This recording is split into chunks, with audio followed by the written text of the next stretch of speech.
Келесі бір мысалды қарастырып көрейік.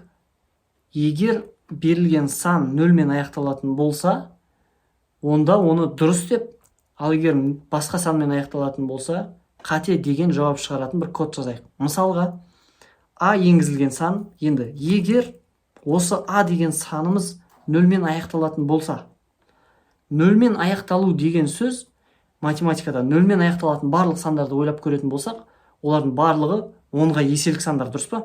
Яғни 10-ға бөлінеді. 10-ға бөлген кезде қалдығы қалмайды. Қалмайды деген сөз бұл қалдығы жоқ деген сөз. Енді А-ны 10-ға бөлгендегі қалдығы процент символы арқылы қалдығы жоқ болатын болса, 0 болатын болса, онда ол дұрыс. Print дұрыс.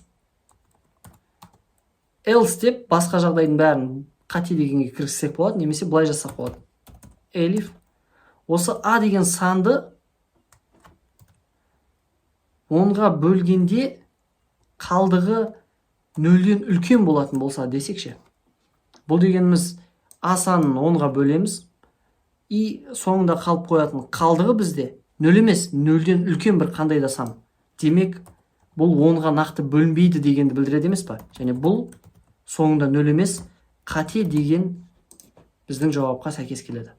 Запуск басып тексеретін болсақ, мысалға 15 қате деп алып келеді, себебі 15-тің соң саны 5, және оны 10-ға бөлгенде 0 қалдық шықпайды.